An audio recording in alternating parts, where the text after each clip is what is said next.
Good morning, good morning. I'm looking at a new clock that was put up here, but it's a minute slow, it looks like. But we'll fix that later. Okay, yeah. With that, I think we're ready to call the meeting to order. If I have Ms. Cicchetti, please call the roll. Good morning, Chair. I'll begin with roll. Chairman Vasquez, Present. Vice Chair Lieber. Here. Member Gaines, Here. Member Schaefer, Here. Deputy Controller Emron. Here. So a quorum is present. The board meeting is officially called to order. With that, we will rise, those that can, to do the Pledge of Allegiance, please. I pledge allegiance To the flag of the United States of America and to the republic for which it stands, one nation, under God, indivisible, with liberty and justice for all.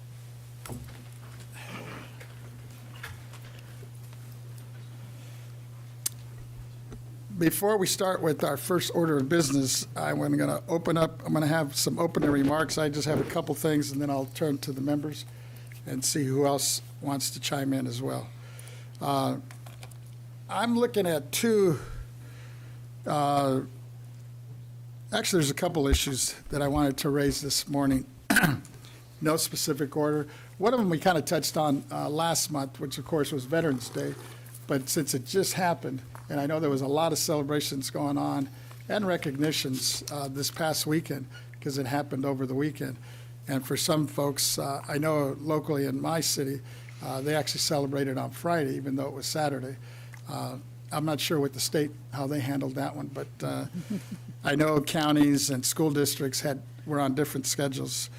But more than anything, I think it was important to, one, recognize the veterans of all the wars and all those that have served, those in and out of the war as well, because they do so much for our nation to protect our freedom, especially as we see these things going on around the world these days.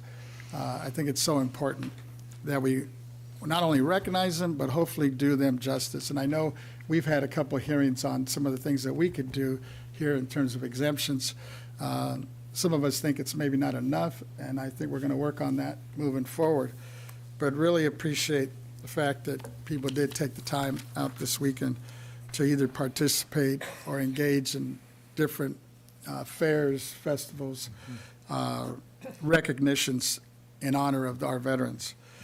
You know, this was actually, several presidents have kind of highlighted over the years, and a couple of, for me, that come to mind. I'm going back, I know, going back to the Kennedy days, Johnson, as a kid, I remember going to a lot of these big fairs and parades they had in recognition of the veterans. And I think it's so telling that I guess it was in 2007, there was a resolution by Congress on this issue that really tried to bring it to the forefront, especially with our youth. Because I think many of us, you know, I'm thinking back as I grew up, you know, the Vietnam War was one of the big wars growing up. And as I'm talking to especially high school kids, to them it seems like you're talking about World War II when it was when we were kids. And, you know, there's just that disconnect. But at the end of the day, I think it's really good that many of the schools, cities, counties, state and federal government engage and come out and recognize our veterans. The second issue that came across my desk is that this is also, I understand, November is the National Homeless Youth Awareness Month. And this is something that I remember in the 90s when I was on the council at Santa Monica, we talked, the homeless was a real big issue, specifically in Santa Monica. And I didn't realize how much it affected youth to the point that several kids in grammar school that were coming to our local schools were actually homeless. And I guess one just assumes that they all have a place to sleep, study, and work at, but we forget that sometimes when we're dealing with the homeless population, it's not just that individual, it's the family. And in many cases, the whole family is homeless, which then affects a lot of our youth. And Congress passed a resolution recognizing this. This was also back in 2007, and really brought it to the forefront on a national level. And I know there's many now states, cities, and counties that are really trying to get a handle on that.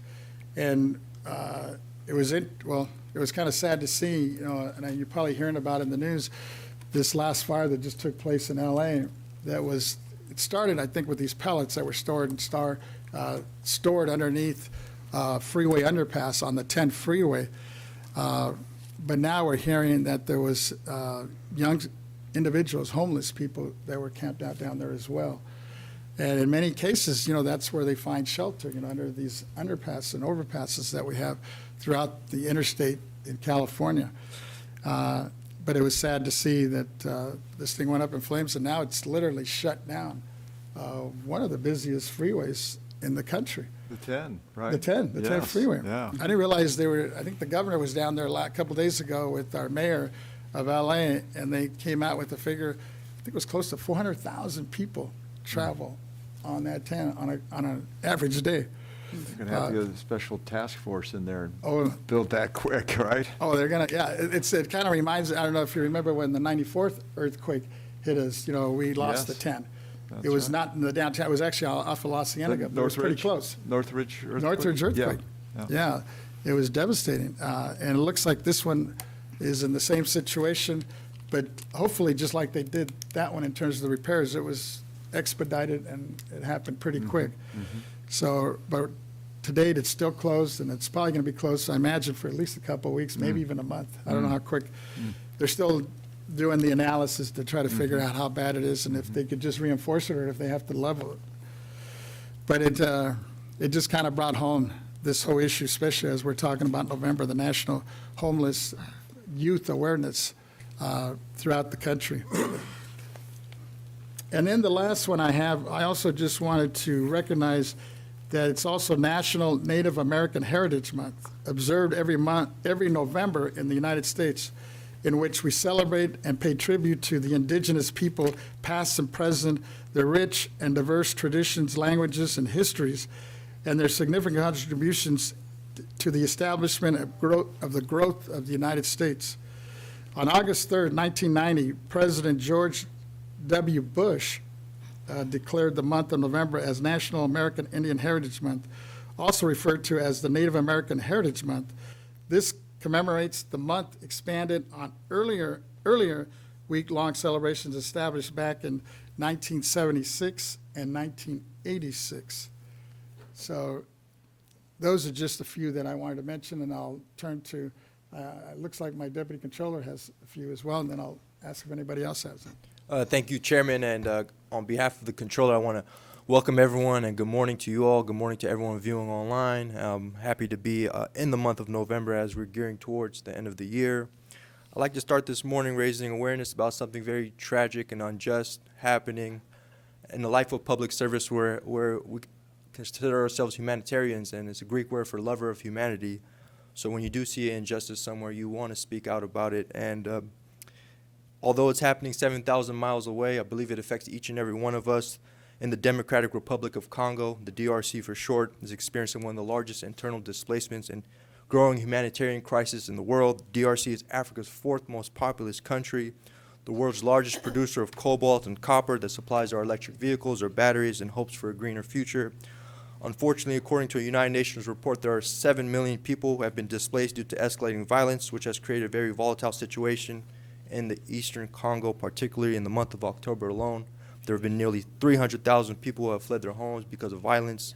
The most recent escalation of violence has uprooted more people in less time than rarely seen before, and for decades the Congolese people have been living through a storm of crisis and political violence, food insecurity, and disasters such as flood and landslides that has created a widespread instability and threatens families from meeting their basic needs. So I ask with a sincere heart on behalf of the Controller, everyone keep the Congolese people in your thoughts and prayers for everlasting peace and justice and equality, because the young generations of Congolese people deserve a bright and promising future free from violence and terror. And moving on, I want to take a moment to recognize November as National Alzheimer's Awareness Month.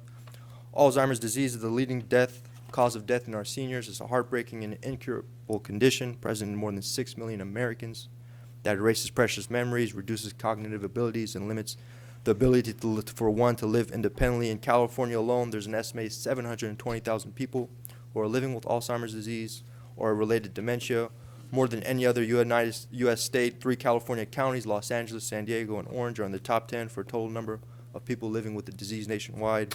So as leaders, we must ensure anyone diagnosed with Alzheimer's or any related dementia can access proper medical care.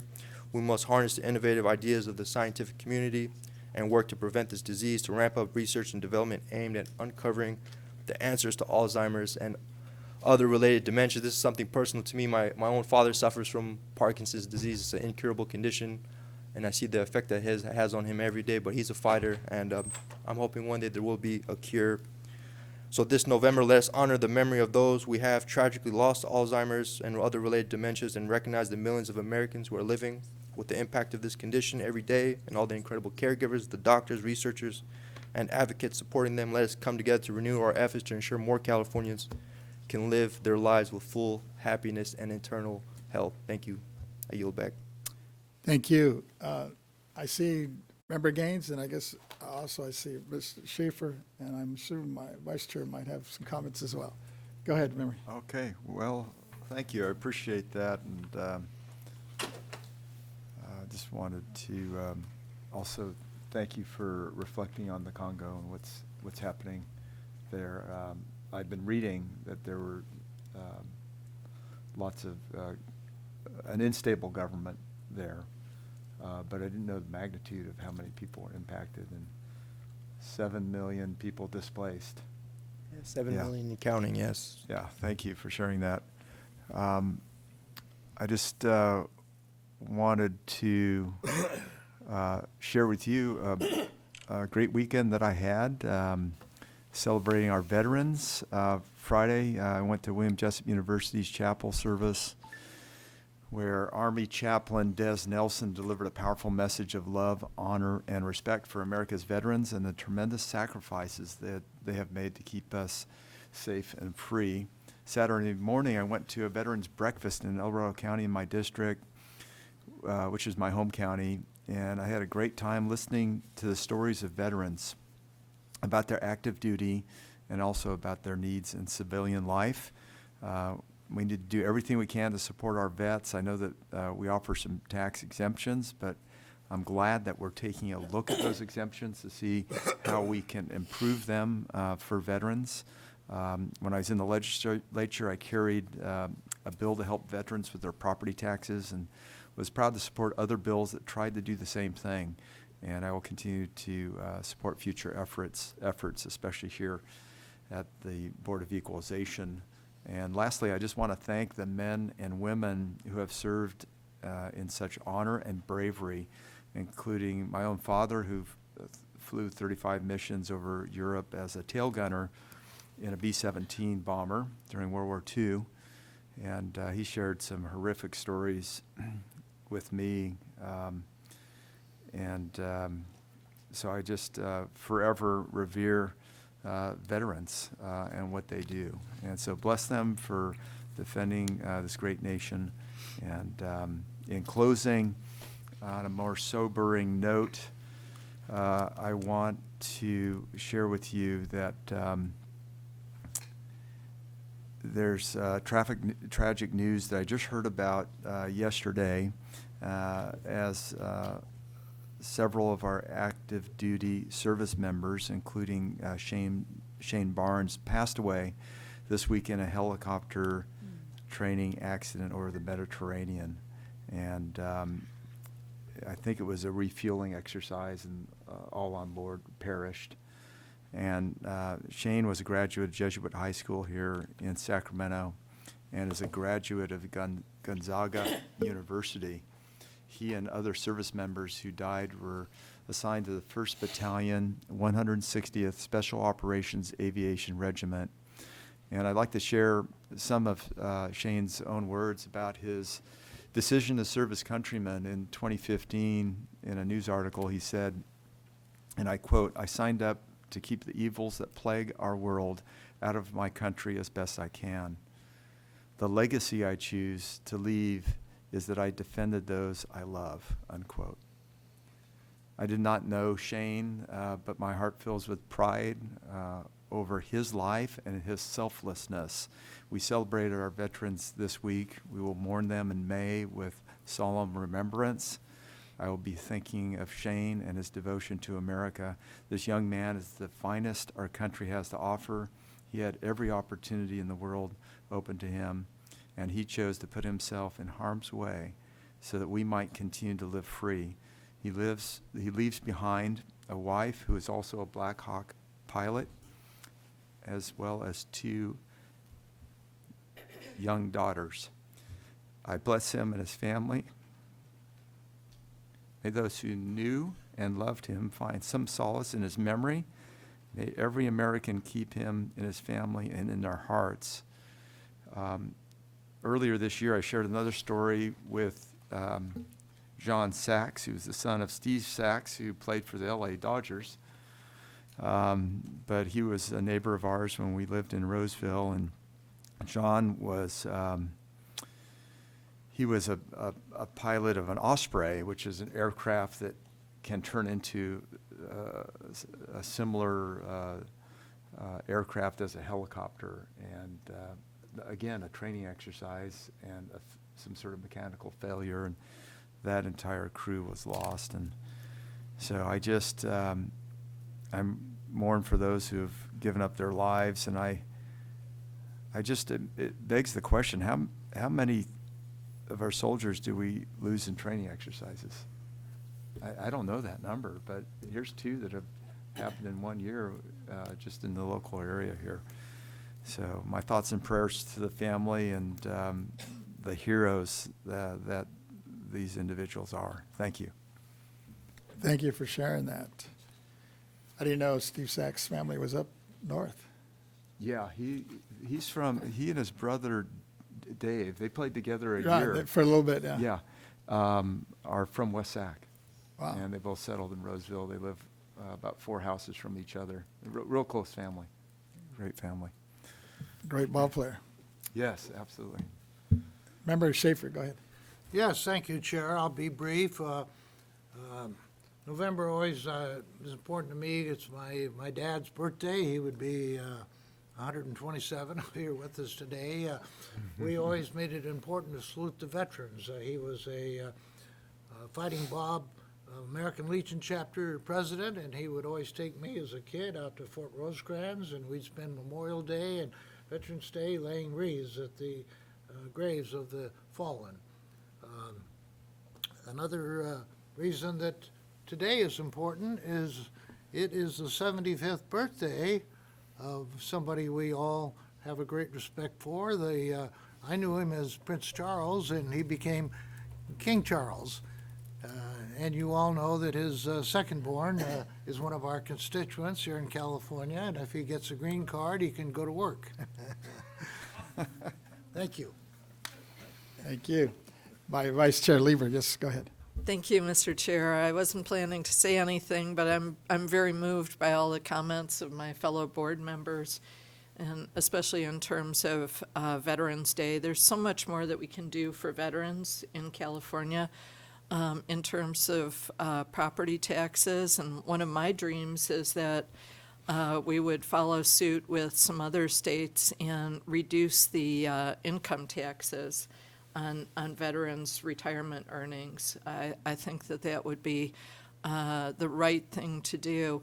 And so we have plenty of capacity there. And the real roots of Veterans Day go back to Armistice Day and the end of World War I, that was called the War to End All Wars. And what a gift to humanity that would be. And as Mr. Gaines pointed out, it's probably not possible to end all accidents that occur from protective missions, but whatever we could do to stop conflict around the world, as our controller's representative mentioned. I had the opportunity from 2015 to 2018 to work on the refugee crisis in Europe and to work directly with refugees coming from many different countries, Syria, Iraq, Afghanistan, Pakistan, Sudan, South Sudan, et cetera, et cetera. And the long tail of war is indeed very, very long, and it's generational in most cases. And I just think that one of the great advancements of humanity, if we can make it, is to reduce conflicts and reduce the need for refugee flows around the world. And the times that we're living in right now, over the past month, we've seen the difficulties that are inherent in that. And I think that there's just a lot that we can each do to try to reduce conflicts on all levels and try to do our part for our species. Thank you. Thank you. No, you're right. I forgot to mention that this, you're right. It started as Armistice Day back in 1926. And it wasn't until 1938 that it actually became a national holiday under veterans, right? But thank you all for those opening remarks. And with that, let me turn it back to Ms. Cicchetti and see what our first order of business is. Good morning. Our first order of business is our informational announcement. This meeting is live streamed to the public and posted on the BoE YouTube channel. Therefore, we ask that all speakers please state your name first before you begin speaking for the record. We ask that you speak clearly and slowly into the microphone. First, I would like to remind the audience to silence their cell phones and any other wireless devices. Second, public comment is taken on each agenda item. The public will be invited to comment on matters before the board. If there are any members of the public wishing to speak before the board on any agenda item in person, we ask that you complete and submit to the Sergeant of Arms a public comment appearance sheet located at the entrance of the auditorium. If you wish to speak before the board by telephone, please dial the phone number and access code provided on our public agenda notice and follow the instructions with the AT&T moderator. If you intend to make a public comment using the AT&T moderator, we recommend dialing into the meeting on the teleconference line before the beginning of the agenda item you wish to speak. We recommend this as the audio broadcast on our website experiences a 1 to 3 minute delay between the live stream and the live event. When giving public comments, please limit your remarks to 3 minutes. This concludes the informational announcement. Thank you. Thank you, Ms. Cicchetti. And I see no comments, so Continue on. we'll continue on. Okay. The first item today is public comments on matters not on the agenda.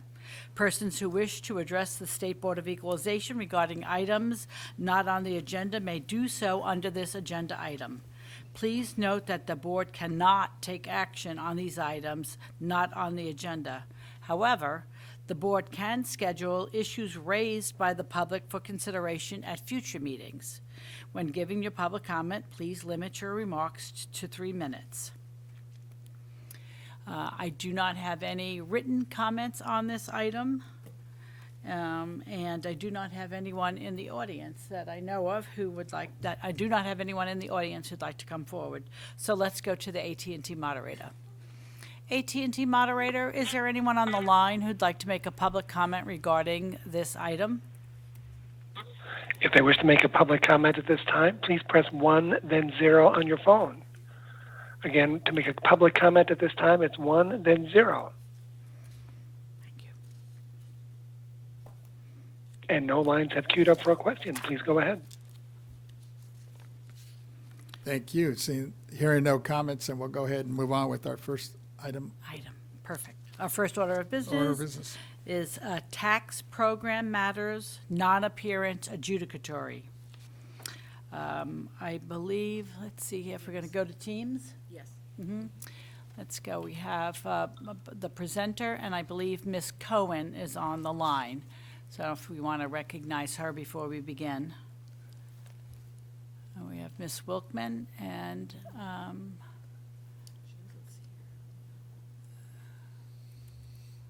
let's see if she's on the line. Could just hold on one second.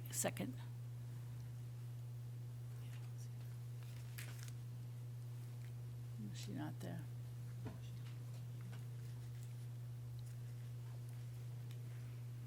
All righty. All right. Well, we don't see her, so then we'll continue on if that's okay. Yes. Okay. Oh, wait. She should be online. I wonder if she's on the, Is he on a phone line? Is she on the telephone line? Did she come in She via says telephone? she's on the Teams On the line. yeah, Teams? she is not, so I'm wondering, let me just resend this to you, Mr. I'm just wondering if somehow she got mixed up.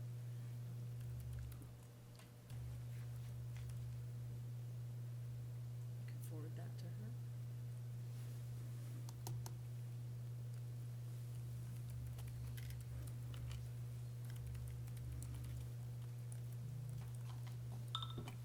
Unknown caller.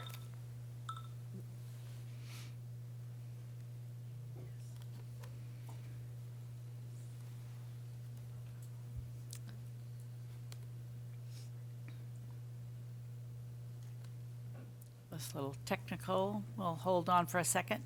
All right. Just let everyone know that we are trying to make a connection.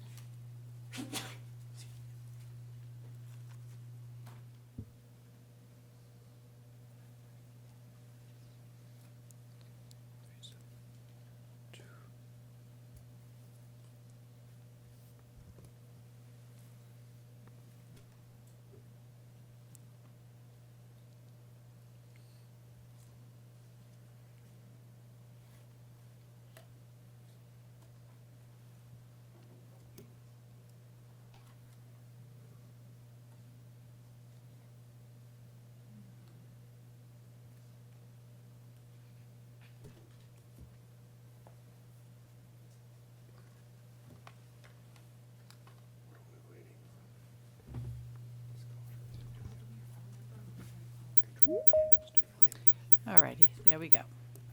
I believe we have our connection Good morning, now. colleagues. Good morning. Oh, good morning, Mr. Chair. Sorry about the technical difficulty, but I'm on. I'm ready to go. No problem. All right, well, go Okay. ahead, Mrs. All right. Scotty. Then I will call the item then. Item 2, property tax matters, petition for reassessment of the 2023 unitary value non-appearance adjudicatory. SFPP LP, SAU 23026, contribution disclosure forms are required pursuant to Government Code Section 15626. Board Proceedings has not received contribution disclosure forms for this morning's hearing for all the parties, agents, and participants. Not all contribution disclosure forms were filed. The members noted that their records disclose no contributions from these taxpayers, their agents, or participants. All parties, agents, and participants are on the memorandum provided to your office. Members must be mindful of the prohibition of ex parte communications for adjudicatory matters, with any violation of this prohibition being disclosed for the record. This is a constitutional function. This matter will be presented by Ms. Wilkman, sorry. Welcome. I don't know if we can hear you, though. Thank you. There we go. Good morning, Chairman Vasquez and honorable members of the board. My name is Sarah Wilkman, and I'm the appeals attorney for the State Board of Equalization assigned to this case. I have submitted a summary decision for your consideration. In this case, the petitioner has waived their appearance and is requesting the board decide this petition based on the written record. Petitioner has raised one primary issue in the petition, and it's whether the basic capitalization rate must be increased. Based on the written record and reflected in greater detail within my summary decision, the petitioner has not met the burden of proof in this petition. Accordingly, I recommend that the board deny this petition, thereby affirming the 2023 board-adopted unitary value. I ask for the board's adoption of my recommendation. I have a quick question, and then I'll turn to members if anybody else has any other comments. First of all, thank you for your presentation. I see this case is about a new technology possibly affecting future revenues to where we might need to revisit it as we move forward with data that we receive. And in this case, something we should look at is possibly a rule. Maybe a rule needs to be changed or amended, or just even discuss through the issue of paper-interested parties. Looking forward, I'm thinking, down the road in like 2026, through into the 30s, I'm just wondering, is this kind of a premature point at this point? Because I know now as we're talking about, this AI, this artificial intelligence, it seems to be popping up. We're probably going to see more and more of this. Thank you for the question, Chairman Vasquez. This particular petition does not actually touch upon new technology in this petition year. It's definitely an interesting thought, but I'd caution we don't want to stray from discussion of the agendized item. And if you have a specific question about the petitioner's industry that was not actually, addressed or raised in the scope of this petition, I'm sure the executive director would confirm. We'd be happy to address the question with your office offline. Okay. Yeah, I know we can't get into the issue because obviously they're not here and it's kind of an ex parte. I was just kind of looking into the future, but I guess that's something we could take up later. Thank you, though. Of course. Seeing no other hands. Oh, yeah, Member Gaines has a comment for you. Well, I'm not sure if I can ask the question, so how do I handle that? Should I just ask it and then you can tell me whether you can answer it or not? I'll do my best to respond if I can. Because, based on the information that, what I surmised from the information I gathered prior to this meeting was that that this just may be premature in terms of the request of the appellant, and that in time, the depreciation, as argued by the appellant, could in fact be a valid position in the years to come. I definitely say that's a good question.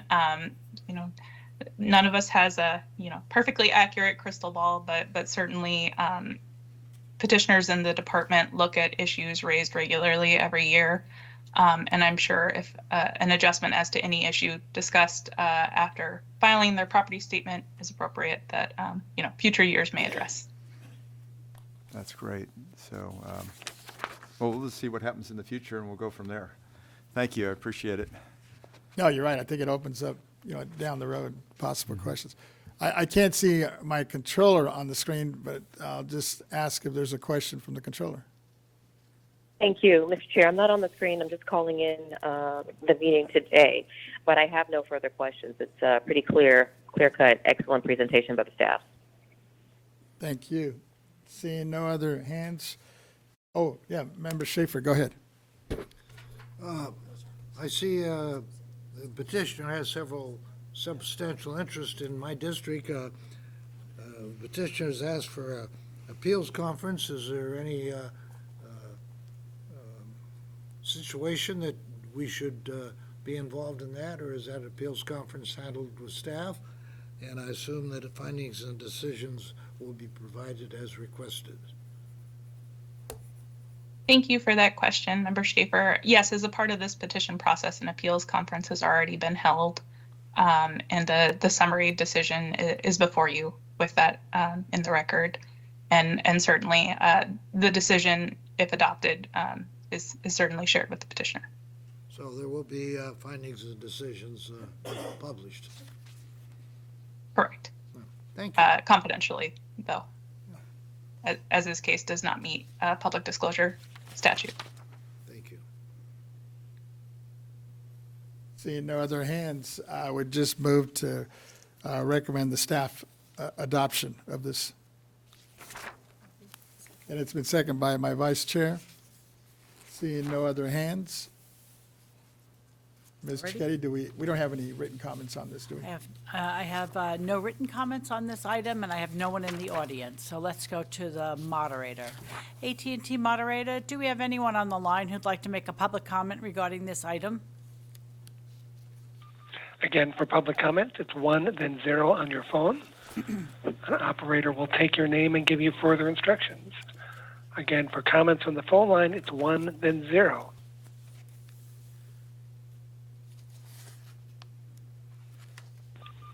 And nothing from the phone lines at this time. Please go ahead.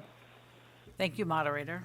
All right, I have a motion on the floor to adopt staff recommendation made by Mr. Vasquez, seconded by Ms. Lieber. I'll take roll.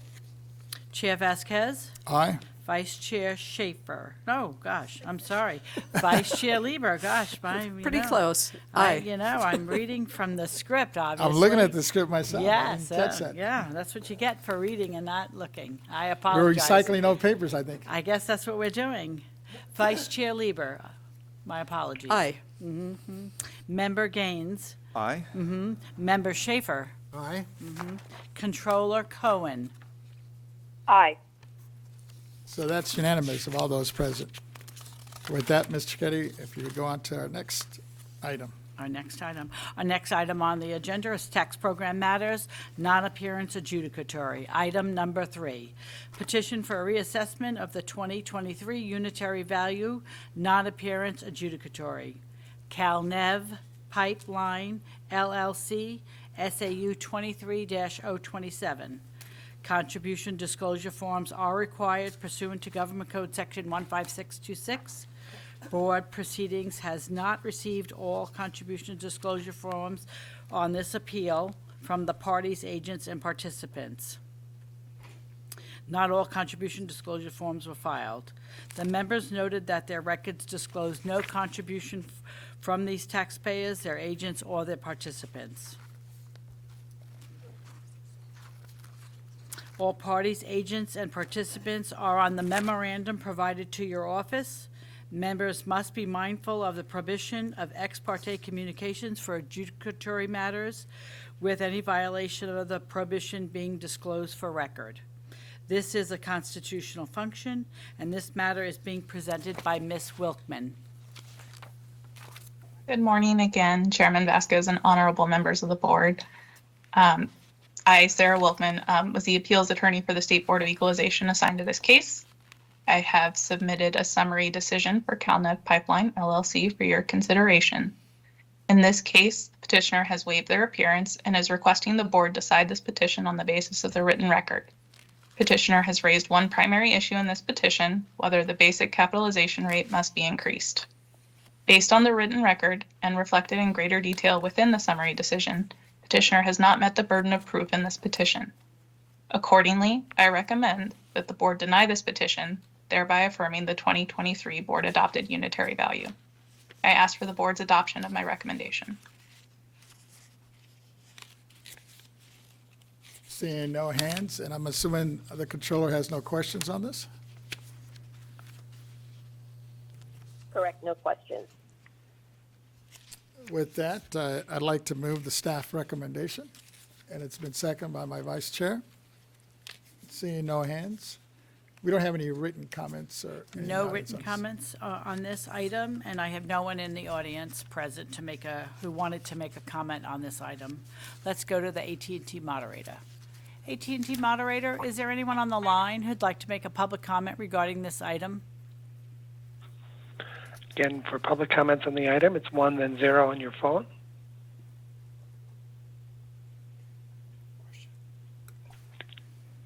And no one from the phone lines is looking to make a comment. Please go ahead. Thank you, moderator.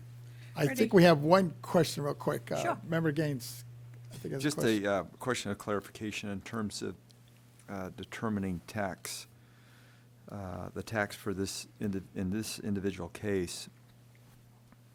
Can you go over the criteria that's considered in order to determine the tax and valuation? Member Gaines, the tax at issue is not actually a part of the petition process. It's sort of an outflow therefrom, but certainly a good question that I'm sure the we'd be happy to follow up with you offline on. Okay, all right. Thank you. No problem. All right. With that, I think we're ready for a vote. I have a motion on the floor, presented by Mr. Vasquez, seconded by the Vice Chair Lieber, to adopt staff recommendation. I'll take roll. Chair Vasquez, Aye? Vice Chair Lieber, Aye. Member Gaines. Aye. Member Schaefer, Aye. Controller Cohen. Aye. So that's unanimous of all those present. With that, Ms. Cicchetti, what's our next item? Our next item on the agenda is item number 4, Tax Program Matters Non-Appearance Consent. Petition for reassessment of the 2023 Unitary Value Non-Appearance Consent. California Rural Service Area Number 1, Inc., DBA US Cellular. Contribution disclosure forms are not required pursuant to Government Code Section 15626. This is a constitutional function. This matter is being presented by Ms. Yim. Ms. Yim is on Teams. Let's see if we could get her highlighted. Thank you. Thank you. Good morning, Chairman Vasquez and honorable members of the board. I'm Sonia Yim, the appeals attorney for the State Board of Equalization assigned to this case. I've submitted a summary decision for California Rural Service Area Number 1 for your consideration.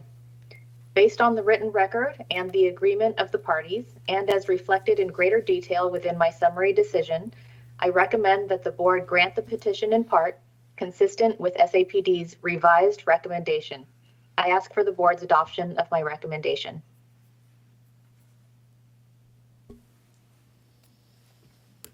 Seeing no hands on this issue, Motion to approve? it's been moved by Member Gaines to approve, and I guess I'll second that. We don't have any Alrighty. written comments on this one, do we? I have no written comments, and I have no one in the audience who'd like to make a comment. Let's go to the AT&T moderator. AT&T moderator, is there anyone on the line who'd like to make a public comment regarding this item? Again, for public comments on this item, please press 1, then 0 on your phone. Again, 1, then 0 on the phone lines to make a comment on the item. And no responses from the phone line at this time. Please go ahead. Thank you, moderator. I have a motion made by Mr. Gaines, seconded by Chair Vasquez, to adopt staff recommendation on this item. I'm going to take roll. Chair Vasquez, Aye? Vice Chair Lieber, Aye. Member Gaines, Aye. Member Schaefer, Aye. Controller Cohen. Aye. So that's unanimous of all those present. With that, Ms. Cicchetti, if you go on to the next item. Yes, all righty. The next item on the agenda is Tax Program Matters Non-Appearance Consent. Item number 5, petition for reassessment and reallocation of the 2023 Unitary Value Non-Appearance Consent. Vero Fiber Networks LLC. Contribution disclosure forms not required pursuant to Government Code Section 15626. This is a constitutional function, and this matter is being presented by Ms. Wilkman. Thank you. Good morning again, Chairman Vasquez and honorable members of the board. I, Sarah Wilkman, was the appeals attorney for the State Board of Equalization assigned to this case. I have submitted a summary decision for Vero Fiber Networks, LLC, for your consideration. Based on the written record and the agreement of the parties that is reflected within that summary decision, I am recommending that the board deny this petition with the understanding that the parties have agreed to engage in a limited scope audit. I ask for the board's adoption of my recommendation. Motion to approve? It's been moved by Member Gaines. I'll go ahead and second that. Seeing no hands or comments, do we have any, well, let me just check with the controller. Do we have any questions from the controller? Hi. No question. Thank you. Thank you. All righty. I have no written comments on this item and no one in the audience who'd like to make a comment. AT&T moderator, is there anyone on the line who'd like to make a public comment regarding this item? Ladies and gentlemen, to make comment on this item over the phone, please press 10 at this time. An operator will gather your name and place you in the queue. 10 for comments.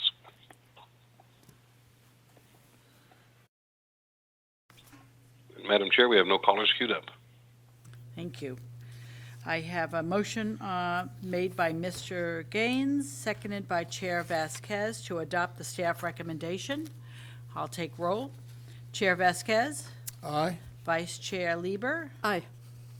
Member Gaines, Aye? Member Schaefer, Aye. Controller Cohen. Aye. So it's unanimous of all those present. With that, Ms. Chiquetti, if you take our next item. We are up to number 6. Tax Program Matters, State Assessed Property Board Role Changes. Changes to values of the 2022-2023 state assessed properties as recommended by staff. Contribution disclosure forms are not required pursuant to Government Code Section 15626. This is a constitutional function. Mr. McCool will present this item. Thank you.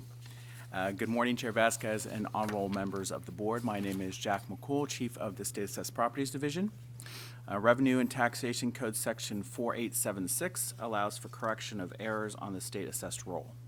I am here to present roll changes to the state assessed roll for the board's consideration. Both roll changes are to correct staff errors.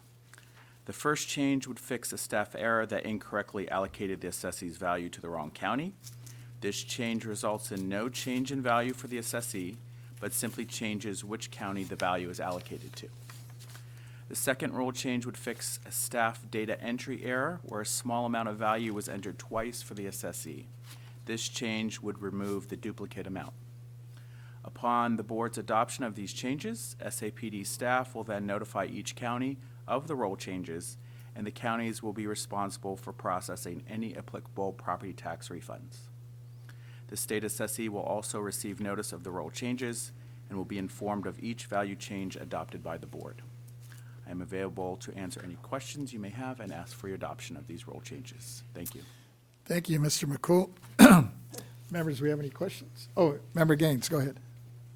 Yeah, thank you, Mr. McCool. And I'm just curious as to these corrections in terms of, what can be done to prevent them from happening in the future? Or should there be an expectation that, there's going to be some element of human error, and that's just the way we function?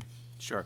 Thank you for the question. I do think that given the amount of data that we receive for 300 plus assessees, what our current technology limitations are and the amount of data entry our staff have to do, I do believe some amount of error is something we do have to live with.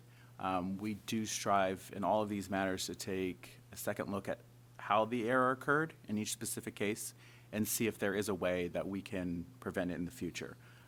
We've really had a lot of just data entry errors lately, and it's very difficult to catch those with the volume of data we have. I don't want to get ahead of the agenda, but I know Ms. Renati will be speaking later about some technology modernization efforts that are underway that are longer-term fixes. It would be fantastic if we have a lot less data entry in a future technology solution. I think that would greatly improve and would greatly reduce the amount of these data entry errors that we see. Okay, and are they typically found by a county assessor that finds that there's a valuation that's not in their county? I think in most cases, it's actually our state assessees that catch an error. Okay.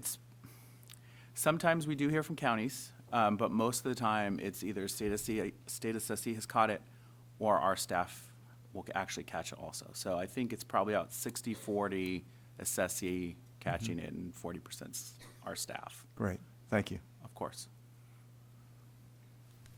Seeing no other hands or comments, then I would, unless the controller has any comments or questions.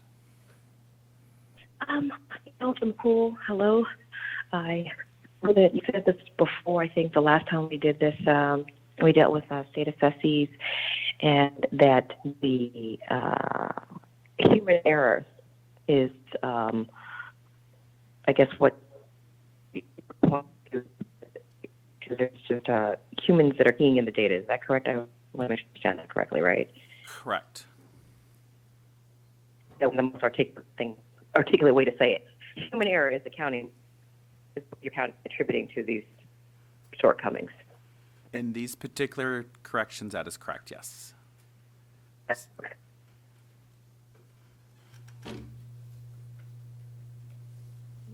Hearing and seeing no other comments, then I would just move the staff recommendation. And then second by my vice chair, Ms. Lieber. Do we have any written comments on this one, Ms. Chair? Okay, let me get this down. All right, we have no written comments on this item, and I have no one in the audience who'd like to make a public comment. Let's go to the moderator. AT&T moderator, is there anyone on the line who'd like to make a public comment regarding this item? Again, for comment over the phone, press 10 at this time.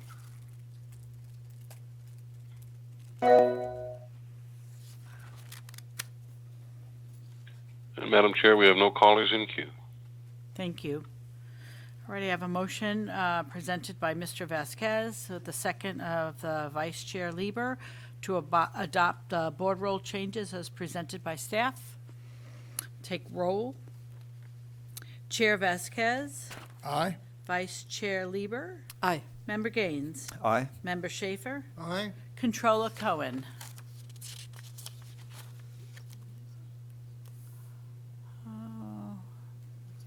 Did we lose her? I have here that she has left the call. Okay. So that's still, we still have unanimous on that, or actually, a majority. What is the status of the controller? I think she might have left the call. She might have dropped the call. She was on the phone.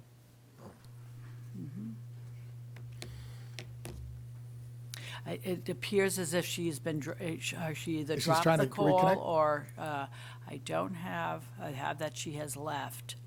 Excuse me, members, Yvette Stowers, Executive Director. I'm sure the governor's attorney will agree with me. Since it appears that the controller has left the call, we have a couple of options here, because perhaps she has a technology issue. We can hold the vote open so that she can cast her vote when she reconnect, or we can complete the vote, and then should she reconnect, we can go ahead and reestablish the vote. So are we able to hold it like to the end of the day, or how long? To Is the that end of the day, okay. yes. Since we're, pardon me, Chairman, Go ahead, member. since we have full authority to dispose of it, it's just like we have a quorum, that's all we need. I would like to clear it off our calendar and proceed. Go ahead, Vice Chair Lieber. So if I'm understanding the mechanism correctly, we can complete the vote, and then if the controller is able to reconnect her technology, then we could reopen the vote for her. And so I'd like to suggest that, so that we, if she's not able to make the technology work, which is often the case, that we've dispensed with the item. We don't know that she really has an interest in voting on this. She may just have an interest in being a faithful servant, and she has a lot of things demanding her attention.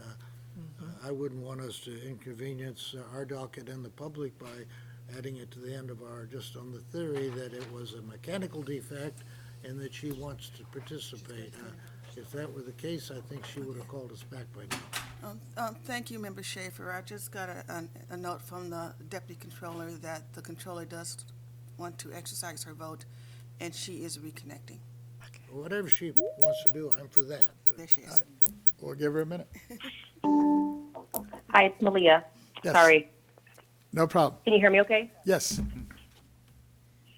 Tony, I'm sorry. I think you might have to do the vote again because the call dropped. Yes. No, we didn't finish the call, so let me just have Ms. Cicchetti. She'll call you right now and get your vote on this item. We had a motion on the table that Mr. Vasquez presented, and it was seconded by the vice chair to adopt the board roll changes as presented by staff. All the votes were taken except Controller Cohen. Aye. There you go. So now it's unanimous. Now we can move forward. Thank you. With that, Ms. Cicchetti, what's the next item of? All righty, the next item on the agenda is closed session, item number 7, personnel matters, Government Code Section 11126A1. The board will take public comment first before recess and going into closed session to discuss personnel matters. I don't have any written comments on this item, and I don't have anyone in the audience who wanted to make a public comment regarding this item. Let's go to the AT&T moderator. AT&T moderator, is there anyone on the line who'd like to make a public comment regarding this item? To comment by phone on this item, press 1, then 0. An operator will gather your name and place you in queue. That's 1, 0 on your phone's keypad, please.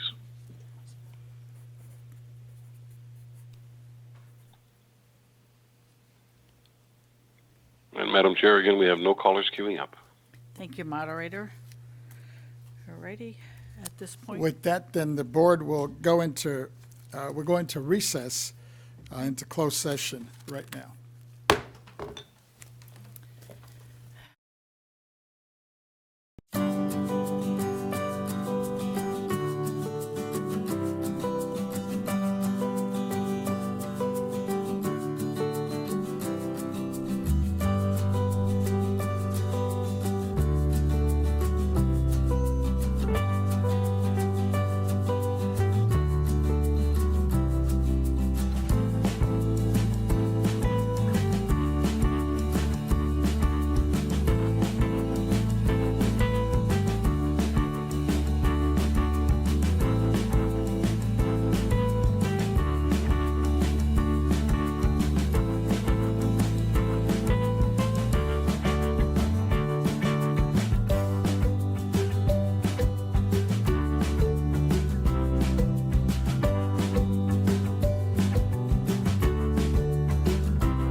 All right, we're reconvening the meeting at 11:21.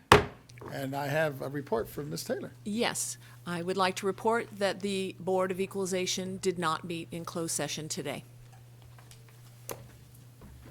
Ms. Cicchetti, if you'd please call the next item of business. All righty, here we go. We're up to item number 8. Board Member Matters and Initiatives, 2024 Board Meeting Annual Agenda Workload Plan, Potential Issues Calendar.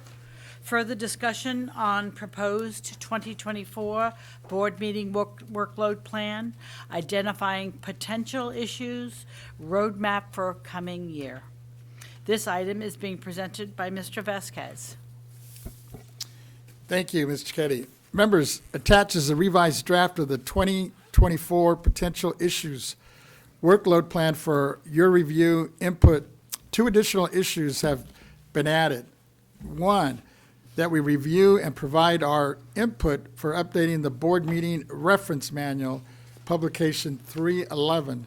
And 2, that we review and consider approving a blueprint of low-income housing incentives based on the October 19, 2023 Affordable Housing Work Group hearing recommendations.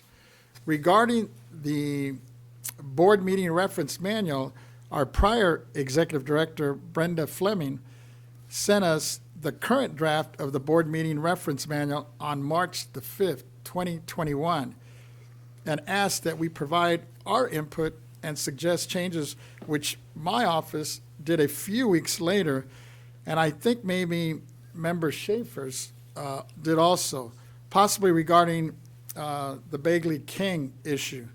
Unfortunately, she and we were so busy implementing Prop 19 that the input process for the manual was set aside, and the draft ended up being published. So for the 2024, this is an important project for us as we and the public rely on the manual for guidance in noticing and conducting our meetings. It's my understanding that the board proceedings and the legal department are working on updates now, and once it's ready for our review, we will have time to provide our input and suggestions in a collaborative effort to ensure best practice in its development before we give our final approval. Regarding our review and eventual approval of a blueprint for low-income housing incentives from the October 19th Affordable Housing Work Group, once my office has a completed draft, I would like to submit it to the board and the executive director for comments and suggestions, again, following best practice to ensure that we have a document we are proud to distribute to the participants, the legislature, and the governor. Finally, I want to clarify once again that the goal of this potential issues plan is simply to provide a general 2024 roadmap, not any assignments, to help us and the executive director and staff she designates to tentatively plan for significant matters that may need board attention or may be worthy of presentations in an open forum of our meetings.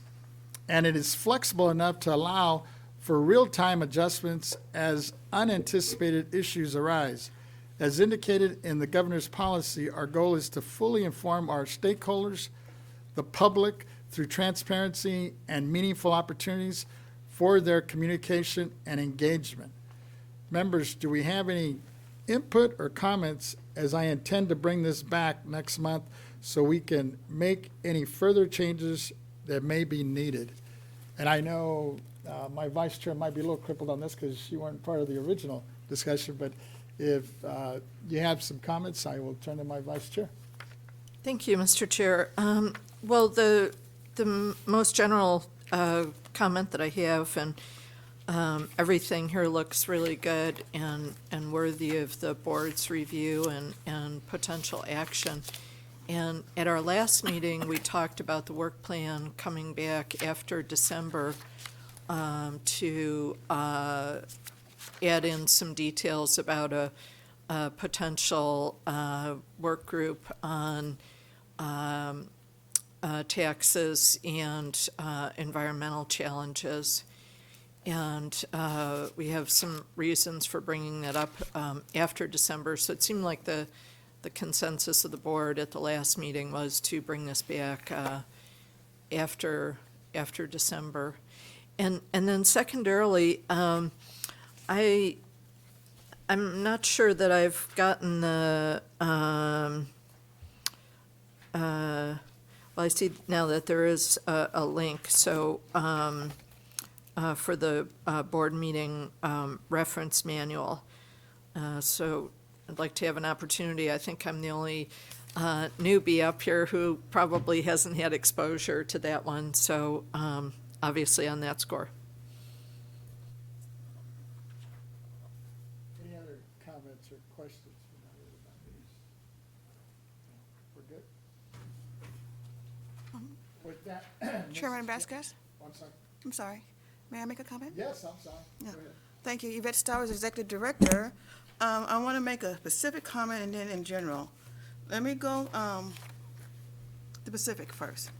On the current proposed plan, item 14 is the board meeting reference manual. That is a publication that we do have. It is currently dated. It has some outdated information in it. And as the chairman said, board proceedings and legal is in the process of updating that manual. I am committed to providing the board members with the opportunity to provide input on what should be included in that manual. You indicated that the prior executive director, Ms. Fleming, provided that same opportunity. What has not been clear to me and not documented is the input that was received from the various offices. It was not transferred over to me when I became an executive director.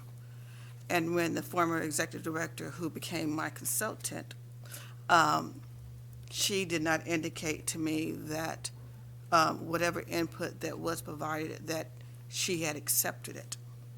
So with that being said, what I would like to do is send all members a copy of the current board reference manual, and you can see the information and you can provide your input on what you would like to see change. And we can go from there. So that's item 15. And this is very similar to item 14, and I hate when I do my numbers backwards, but it's what I do. The annual BoE report to the annual report to the governor. As you know, I generally provide you a report out in the spring on that report. We are also in the process of doing that report that will cover those items as are identified in the government code. I'm open and would welcome your feedback on what you would like to have in that annual report. So what I will be doing in the near future is sending you a copy, although you already have one, but sending you a copy of the current annual report so that you can use as a guideline, and then you can provide me feedback on what else you would like to be included, so we could move forward. Now, I will admit that item 14 and 15, I did have some discussions with the chairman's office on where it should be placed on the agenda, and it's just a question of where. I think we're all in agreement that every board member should have the opportunity to have feedback, input. And then at the end of the day, the board, especially when it comes to the board reference manual, should be able to discuss it in a public forum and approve it. So you may find this coming on the agenda in different locations. But just know that I am committed to have you guys input on these two items. The other items, the more specific, is the ones under the executive director's report, items 17 through 21. I am definitely committed to providing a report on the outlook for 2020-24. But as I shared with the chairman's office, I highly recommend that this report out is done on an agency-wide basis and not department by department. And I say this because first of all, each month, my team of senior managers, they come to you every month and they give you a report on what they have accomplished. So I'm questioning whether or not if they have to give you a report out on what they expect. I also feel that this report out is a forward-looking report, and it really should be done on an agency-wide basis. And mainly because when you look at how we operate, a lot of my management team, the communication chief, he's in support of the entire agency. Legislation division chief is in support of the entire agency. So their priorities and challenges and goals are going to be priorities and challenges and goals of the entire agency. And let's be frank, our main program is property tax. So again, I open to it, but think it should be on an agency-wide report and something that I would like to present to the board next year when I do it'll be more logical when I do the year-end review and what we accomplished in 2023. The following month, if not that same month, I should be presenting to you on an agency-wide basis the priorities and goals for the agency. And I feel that that is my responsibility to all 5 of you, and you guys should have that information in order to exercise your oversight over the agency. So that's the specific items. In general, I'm open to all of these, and I appreciate the chairman taking the time to organize it so that we do have a roadmap of what to look for in the future. And I also appreciate that no dates are assigned to these different tasks, because that provides me with the opportunity in general to plan out the workload for my staff, and also provides you guys opportunity to plan out your workload if any of these items are going to end up being a board member initiative or a board work group item. So again, I do appreciate that flexibility and open to this plan, but with my 2 little caveats. Thank you. Thank you. Any other comments or questions? If not, then sorry, If I go ahead, could, Member yeah, just in terms of this proposed board meeting agenda, so can we, with regard to the workload plan, are these things that we can amend as we move forward? Oh, yeah. Okay. This is, it's a fluid.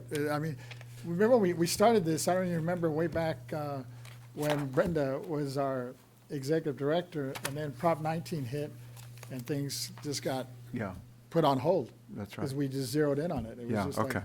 all hands on deck. And, but this is, I think it's something that, in reviewing it back, it just kind of brings back, and it actually, a lot of it kind of grew out of, remember, we actually did a retreat, which I thought was pretty helpful back then, because we were all new Right. coming in 2018. Right. And I think it was real helpful when we had that brainstorm and discussion. Yes. And a lot of it came out of that. And I think some of these things might have been already accomplished. So, as you're going through this, feel free to, either tweak or delete or say, or recommend that, maybe we don't need to continue on that path or on that issue. And I know the executive director is going to be looking at it as well from her eyes as well, from staffing. And let's see if we can get this back on the front burner, really. Yeah, that's good. Because at the end of the day, I'm hoping it'll turn into a good roadmap for us going into 2024 and into 2025.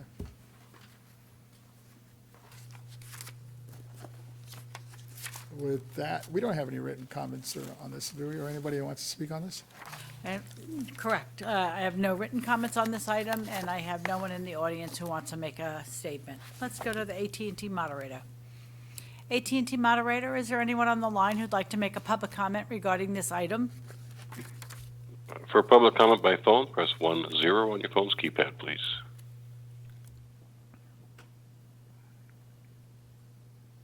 At this time, we have no callers in queue. Thank you. With that, Mr. Kennedy, I guess we can go ahead and move on. I don't think there's any other action on this one at this point. All right, I'm up to item number 9. Yes. Board member matters and initiatives, workforce planning, board work group, report and syllabus. Board work group participants, county assessors, state university and community college educators, state agencies, BoE executive director, and stakeholders. Determine recommendations consistent with strategy. We have 2 speakers, but I do not believe they are connected yet, but I will introduce them. Honorable Vincent P. Kehoe, Chair, California Assessors Association Education Committee and Mariposa County Assessor. And Joseph Vincenti, Chief Appraiser, Training Division, speaking on behalf of Jeffrey Prang, Vice President, California Assessors Association and LA County Assessor. This item is being presented by Mr. Vasquez. Thank you. Members, attached to the memo I sent you is the workforce plan syllabus, identifying the key issues and recommendations for your review, for our review and discussion, and with the assessors who have agreed to join us today. We tried to document the key input received from the assessors, college, chancellors, and educators, the Bureau of Real Estate Appraisals, and the BoE over the past 3 years.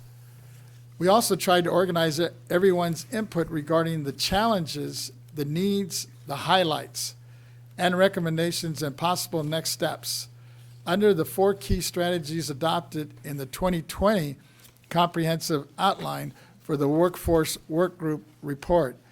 I apologize if we omitted or misstated anything for not noting that some of the recommendations have already been accomplished. With that, let me turn to my co-chair, Member Gaines, to see if he has any comments or Chair suggestions. Vasquez, Oh, I'm sorry. I apologize for interrupting you. I've received a notice from your staff that they'd like us to hold off on this item until we could get the speakers Oh, we don't to have- come on, Okay. and that won't be until after lunch. So, yes, so if we Yes. could either, we believe they won't be available until after the lunch hour. Oh, I guess because we At moved it 1 up a little o'clock. bit earlier. All right, no problem. Kind of on time. Chair, what do you mean by speakers? You're talking about the people on page 7? We have 2, we have There's 6. Assessor. Assessor Keough. Assessor Keough, and then we also have staff person, Chief Appraiser from LA County, Jeff Prang's office. So we have 2 speakers. Yes. And we were originally thought closed session, for example, was going to go longer. So we anticipated, or we gave them a cue that we would be having them speak a little bit later. And since we moved it up, I could see where there could be a conflict. So rather than to continue this without their input, well, we'll just put it off until a little bit, we'll do it after lunch. With that, Ms. Cicchetti, Is there any way to have stated this 7-page memo and maybe like 4 or 5 pages? Does it get proofread or that's what you're going to or do. did it come from 10 pages down to 7? That's your task. Well, no, at the end of the, I'm sorry, Vice Chair Schaefer. I mean, you got me saying Vice Chair Schaefer now. I apologize. No, there's only one Mr. Schaefer Right. around here, the original. Governor Brown taught us all that less is more. Well, I did have a question, and understanding that we're going to take this up after lunch to have our valued guest speakers speak, but I was wondering if the chair and the vice chair of the work group might talk to us a little bit about how this is envisioned to move forward, because I also was not entirely clear on that. And I know that we received so much information at the hearing in Santa Monica. But how does this all come together is my question. Well, Member Gaines and I were working on this for some time, and one of the key issues that came up from some of the hearings prior to our hearing or the last one, was introduced by folks from LA County staff, along with Jeff Prang. And then we also had, I think you had some assessors up from the north, if I'm not mistaken, Member Gaines. And at the end of the day, as we were discussing this, we started something, but we didn't really complete it. And we were hoping now today, at least with the two speakers we're going to have today, to hopefully come to some consensus and to get your input as well, because you being new and others that have been participating, and even our deputy controller is new on this issue as well. And I'm sure he might have some thoughts or ideas on this as we move it forward. We didn't want to, one, exclude your input, and then two, hopefully, with your synergy and your comments and suggestions, we could make this a lot stronger document moving forward. Okay, thank you. The plan. And I don't know if Member Gaines wants to share anything on that. Just to add on, I think we are suffering from a hiring crisis, really, throughout the state and maybe almost any area of the economy, but certainly as it relates to county assessors and the Board of Equalization, we've got a lot of folks that are retiring that are baby boomers. And so what we wanted to do is just take a look at, identify what the challenges are on a more macro basis, with county assessors, but also for our agency, and identify ways that we might be able to improve our hiring process and provide incentives or programs that would help solve this issue over time. And so that was the goal, and we've got almost a finalized product here, and we're going to get some more input today. But when I take a look at what we've done just internally at the BoE, we've had some very good success in reducing our numbers. But the challenges are very different depending on which county assessor you're speaking to. And we heard many of the challenges that smaller counties are having just in terms of enough budget to hire folks. So I think it's really been a forum that we've tried to provide with key points that we can act on in the future. Vice Chair Lieber, go ahead. Thank you, Mr. Chair. That's very helpful, and as we look at the pieces of the plan, sort of develop a compensation and classification plan to submit to the legislature, that would happen over the next year, say? Okay. Over time, yeah. Okay, super, thank you. Chair, Go ahead, Member Schaefer, go ahead. is there anybody here that it would be inconvenienced or prejudiced by having to come back who could speak to us now? I mean, we got. They're not on the line. They're not available right now. Okay. That's the issue. Yeah. Otherwise, I think they're agendized for later in the day, so. They had it on their schedule, yeah. All right. Yeah. With that, Ms. Cicchetti, before we get to the end of the day here, let's continue. All right, so just for the record, I'm going to say that item 9 will be taken up after lunch today to accommodate the speakers that are going to be presenting with the chair. All righty, so then that gets us to item number 10. Board member matters and initiatives, governance policy annual review and updates, discussion on suggested updates and possible action as appropriate. This item is being presented by Mr. Vasquez. Okay, members, I submitted for your consideration are 3 sections of the proposed changes that provide clarifying language or additions relevant to functional best practices and governance policies. First, are edits to Section 7, Paragraph H, the Board Work Group Policy and Charter, pages 11 and 12, to reflect present practices that have proven to be effective.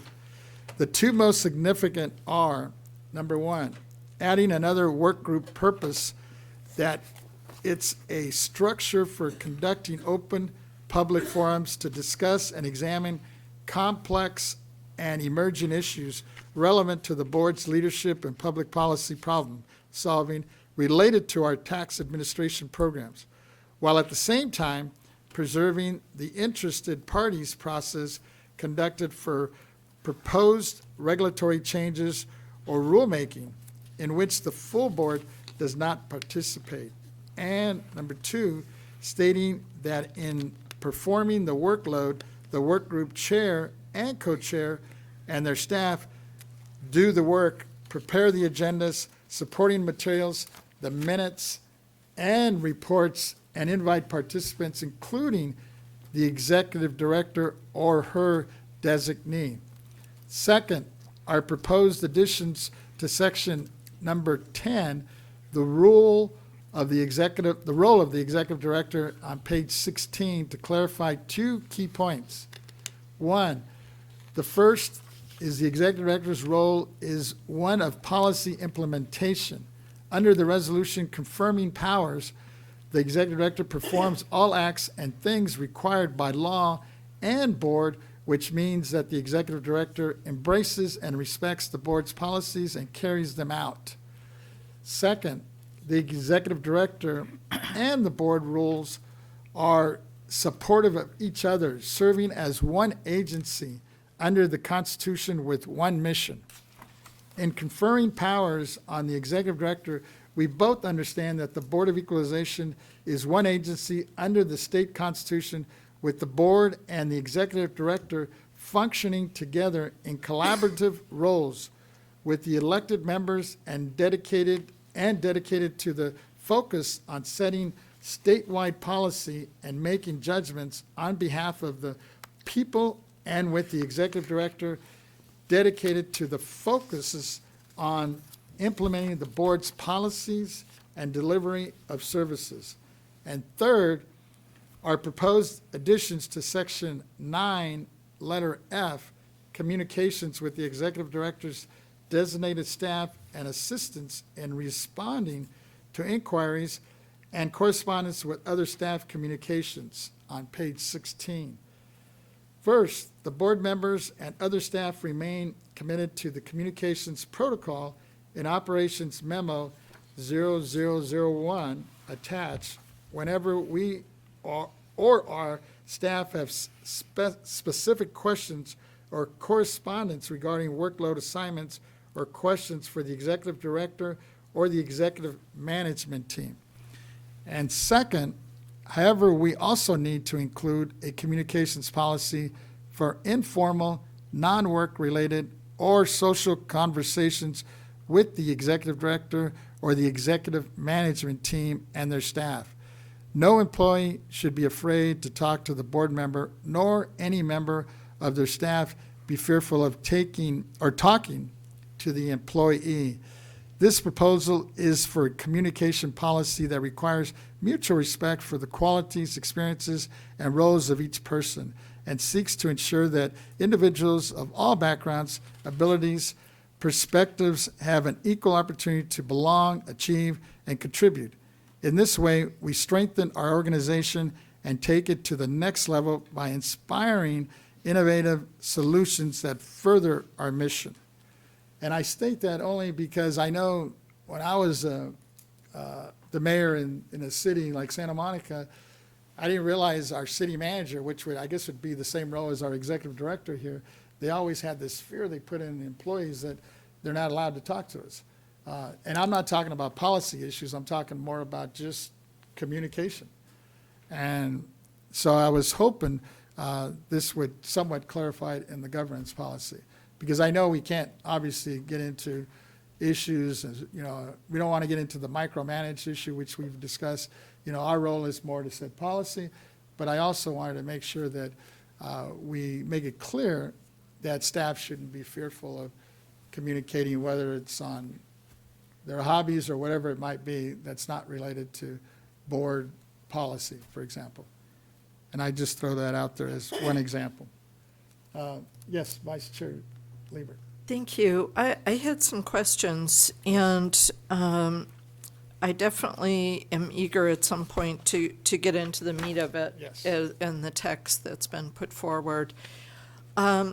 So on Thursday, the day before the holiday, I got 3 iterations of the policy coming forward to me, and the last one that I got, that was the only one that came to me from board proceedings, was at 4:21, and then I got an email at 6:21 with the draft that's stamped confidential.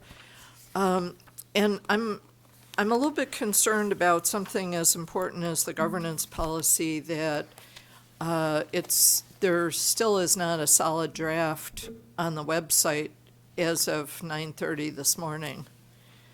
And so has the public had a chance to see this?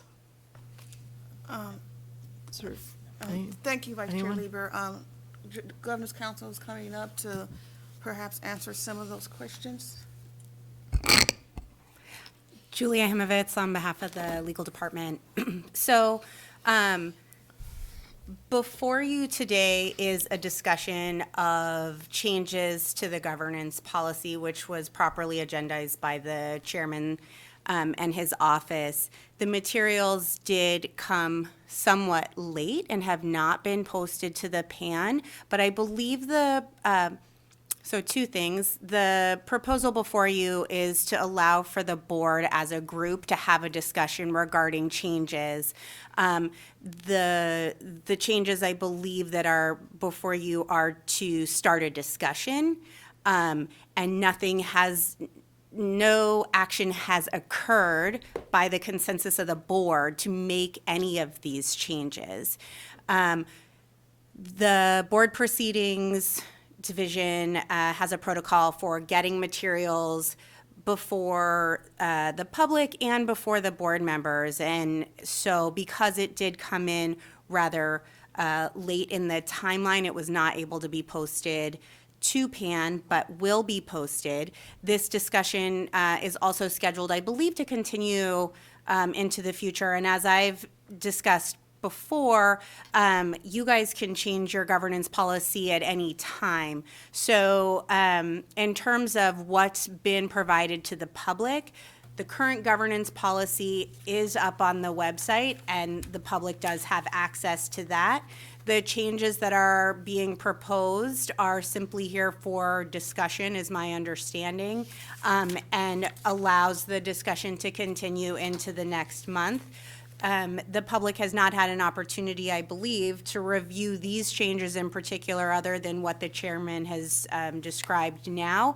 But again, it's an ongoing discussion that is also agendized for the future months, or month, excuse me. And if I might continue with another question, has the legal department reviewed these proposed changes? Because it includes taking out language relevant to AB 102, which is state law, and other changes. And I'm just I'm kind of trying to find my way, because I tend to be a real literalist about public access, and so something that isn't publicly available, I'm concerned about getting into the meat of it, which is substantial.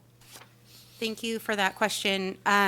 So legal has not had an opportunity to provide a thorough review or feedback to the chairman, as I said, and I did express that to their office as well, that this is being put forward to open the discussion, and no thorough review by legal has occurred or feedback provided. Legal has not approved or not approved anything that's being presented at this time. So I don't know if it would be in order for me to request that we carry this over to next month, so that we could have the staff review that's normally done and the public posting that's normally done. Personally, that's very, very important to me, that the advocacy community, the legislature, all the parties that are interested have, and including just normal taxpayers, have a chance to see it. So I'd like to make that request that we continue it over if That was the that's in intent, order. Yeah, because we knew that, most of you are looking at this, especially some of these changes for the first time. Yeah, very Is much that a so. motion, Ms. Lieber? So, yeah, excuse me. I'm not sure that a motion is needed. I don't believe that a motion has been made to approve or not approve any of the changes, but the goal was to avoid any Bagley-Keene violations or anything like that. It was coming from the chairman to be put before you to start the conversation and the dialogue. That was my understanding. If it's the will of the board to continue this discussion on, should anybody else like to throw in their changes or concerns or anything like that, this is also an appropriate forum for that to take place now, because again, you want to avoid any Bagley-Keene violations, which is why it was being presented in this way. But certainly it is, I believe, already agendized for December, or you could decide as a group to move that forward as well. And with the indulgence, my colleagues here, I'd really like to ask that we do that, because I think that giving it an extra month to ventilate so that we can absorb the later changes. I got an email from Ms. Kazad saying that there were changes to the changes, and so I'd like to be able to look at a solid draft and see what questions, thoughts, reactions I have, and that way that our constituents could understand what's being proposed as well. And by all means, feel free, I know you had some suggestions a while back, and if you've rethought those or if there's something else, by all means, share them. So hopefully next month, we all are looking at hopefully a document that we may tweak or maybe not. Thank you. Yeah. Yes, Deputy Controller, and then I get Member Gaines. Thank you, Chairman. I just had one question. You said legal is going to look at it, and is it just a sign-off, or are you going to provide your own analysis of what can particularly be in it or not be in it? So typically, legal would review for the legality of what's being proposed or changes being made. It is the board's governance policy, so we can certainly make recommendations or suggestions in terms of what the law states. But I'm not sure that it's entirely appropriate for legal to sign off on the board's governance policy, other than to advise on what is or is not legal. Legal, Yeah, pursuant to the law. right. Yeah. I just want to be on the lookout for any further correspondence as we digest this as well. Thank you. Excuse me. I'm so- Deputy Controller Imani Red is here. So I think, hearing what you're saying, and I'm not sure if council was clear, when they do have the opportunity to review this document, like we often do with any document that's presented by a member, the initial legal advice is going to go to the member's office who prepared it. I'm not sure if you're looking for the legal team to provide their advice to the entire board. I'm just more asking for the process, how it's going to play out. I understand the submission may not have been in and or out of your timeline, so what further steps are going to be needed in order for us to kind of flush this out and be ready to make a vote in December? Okay. So I just want to take a step back in terms of how we've done this in the past. Excuse me, different members have submitted changes and requests to board proceedings pursuant to our communications protocol, and board proceedings will then distribute accordingly. Legal or the appropriate divisions would review again for legality and provide that feedback back to that office. If that were to come before us in the open meeting, we can comment in that regard at that time. But I think what you were suggesting is that, or stating, is that we would provide the comment back to that member's office in terms of the analysis. Understood. Thank you. It's the controller's wish that this have some type of action taken in December too. So however the process is, I would appreciate that. Thank you. No, that's my goal, but obviously, at the end of the day, it's gonna be, I need feedback to make sure we're all in concert with it, or at least agree to whatever changes we choose to make. But I think Vice Chair Lieber had a question, and then I know Member Gaines has one, and then Schaefer. Thank you, Mr. Chair. Just one more.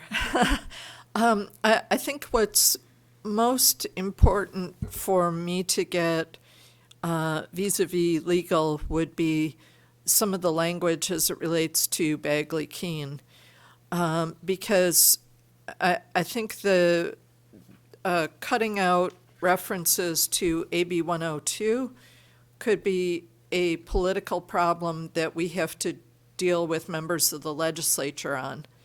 And so because AB 102 is now state law, even if we excise it from our governance policy, it still exists as law.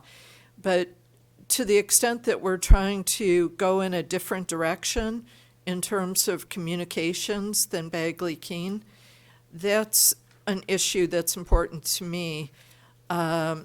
If there are currently bright lines around communications between members and staff, and we want to say through the governance policy that we want to soften those lines and allow for something that's in a different direction than Bagley-Keene. That raises concerns for me, because it's no longer at that point an omission from the governance policy. It's an affirmative statement of a position that's contrary, or that might be contrary to Bagley-Keene. And so I'd really like to get that input from legal before we wander into those types of areas. So if we can have it go to all the offices so that we could all get an opportunity to look at that, I think it would be very beneficial. If I could Member just Gaines, go weigh in, I agree with the comments that have been made, and I'm wondering, when I've used an attorney in the past on any amendments or edits to a document, the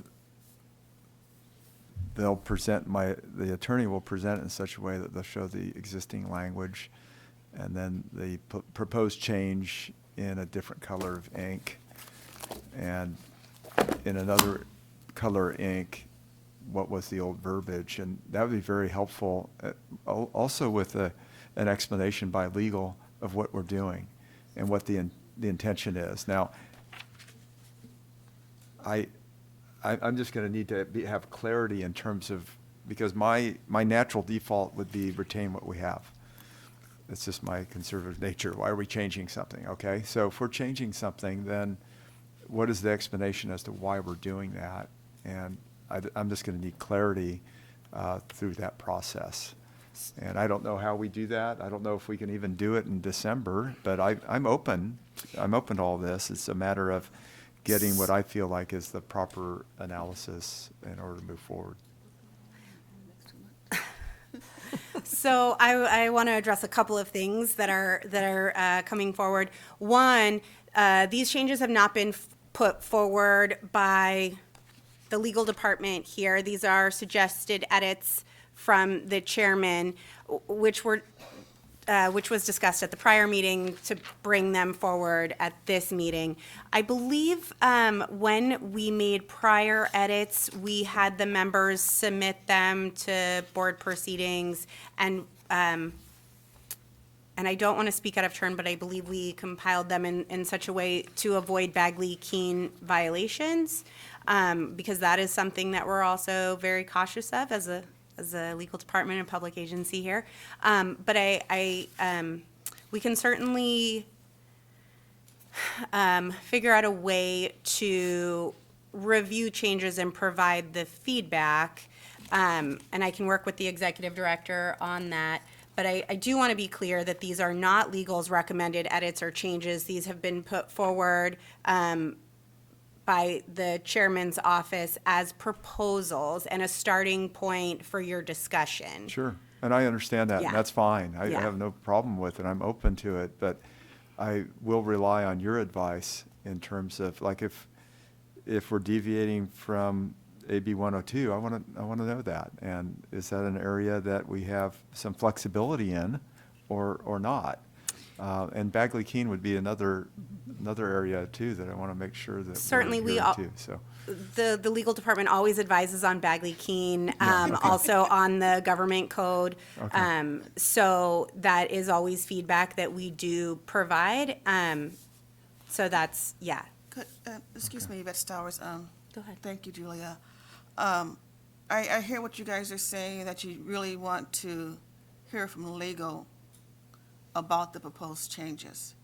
And although I said on record that we will be giving advice to the chairman's office on our advice, but perhaps a path forward is for us to, give me them assignment, or you guys give me assignment, to review this document in detail and provide their comments, and then have their comments presented back to the board, either via email, a confidential email, or placed back on the agenda for the public to see. And I put one or the other because I don't know if legal is giving advice. If it's legal advice, it probably is confidential. Correct, attorney-client privilege communication. Yeah, so.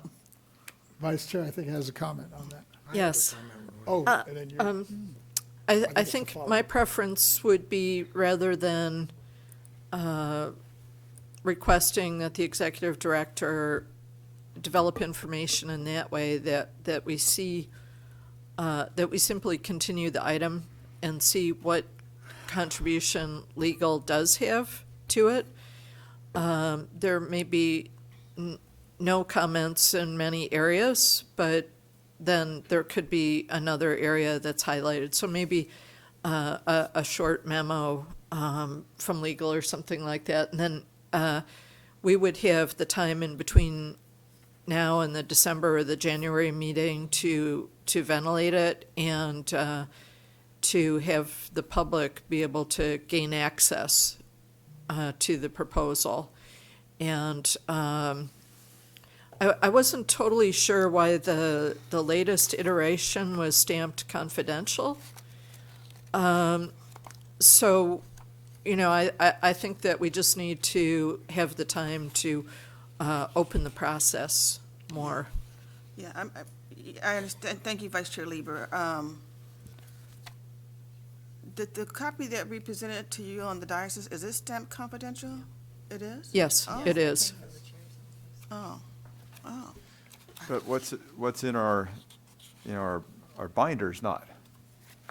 Confidential. And I'm assuming, are these two different versions? Yeah, I can see the Okay, 'cause confusion I there. haven't found, I don't know where the differences are. Yeah, I can see the confusion. I think it goes back to the late submission and the chair's office desire to get the information to the board members. And I think that was their main goal. Chair, It's the a lot of same version, discussion but, here. I haven't had a chance yet. the confidential watermark was not removed, when it was printed. And and as we was dealing with this Thursday before the holiday, I believe that the chair's office indicated that they wanted thank you, it's been a long week already. They wanted the watermark removed, but needed assistance in that. Member Schaefer's been patiently waiting to give his input. Well, I'm just not happy, and I see the disarray of what we're doing here. We couldn't even get a quorum together to have a closed session. I'm very unhappy to see confidential. You know, the problems that former President Trump, and I'm not carrying any water for him, is getting in with the public and the law for having confidential or different type of stuff from government service at his home. And if I take this home on the plane tonight, is the CIA or somebody going to wonder what I'm doing it? I would like a rule that we just don't use confidential on any document unless it's really confidential, unless there's a threat of criminal misconduct or something if national security is involved, which it isn't. We're elected here to oversee the work of 58 county assessors. We expect someone else to come up with problems and bring it to us, and where there's uncertainty, we bring truth to power. I look at this whole work group as just our chairs realizing he's only has 3 more years to serve the public, and you want to make your mark in this world, so when you expire, they'll remember you for something, and this is not it. I don't think the whole idea work group has any business in what we're doing. I get up at 5 o'clock in the morning, probably the only person here does that, to come up here and debate these issues, and I look forward to a closed session so we can beat up on each other in private, and we can't even get 3 out of 5. I bet you I'm the only person in this, well, I don't think there's anybody in this room that doesn't work for the state of California. This is just an in-house group. I don't like the word confidential in this material. I don't like the whole idea of work groups. I think you're springing these 7-page letters on us that we really don't understand. I mean, the law doesn't require we have a doctorate degree in law to serve. We're supposed to be common people up here, and I don't think 10 out of 10 common people off the streets would have a clue what you're talking about. I happen to have a little more education than most of you folks, and I am a lawyer, and I am fighting constitutional offices in the courts right now, and even I'm sort of confused about this. If I'm confused, I assure that most of you out here are too. So I just want to say that I'm not at all happy with what's going on. I think the chair is issuing statements that everybody else is afraid of because you're the chair. If they were issued by me, they'd be ignored, but I'm not the chair. I suggest you let me issue some stuff so they can ignore it if they want to. Thank you. Anyway, so what's our next item here do we have on this? So is the consensus of the board to bring this back next month I think with, so. with Oh, wait, feedback? Deputy Controller, yes. Yes, I just had just a few clarifying questions about the process. So within the next day or so, this is going to be open and released to the public for them to view, and then there's going to be a confidential or a legal memo that's going to be sent to the board members, and then will be a presentation at the next board meeting. Is that what I'm getting from here? Well, I'm hoping that this, first of all, like I think the staff, especially legal department, mentioned already that they just didn't have enough time to get into this. So hopefully between now and December, hopefully a lot sooner than that, they'll have their input, their revisions, and get it back. And then hopefully you all have a chance to look at it yourself and any things that you may come up with that you might think might be helpful for our governance. Like, I think it was mentioned earlier, this is something that we can bring up any agenda. If there's something that comes up 2 months from now, you think, you know what, we should have included X, Y, and Z. It's a document that's like, could be constantly changed. It's not like it has to happen annually or quarterly. It can happen every month if we come up with something. I think at the end of the day, I'm hoping it gives us some guidance in terms of our governance at the end of the day. And I think some people, mentioned some good points in terms of AB 102.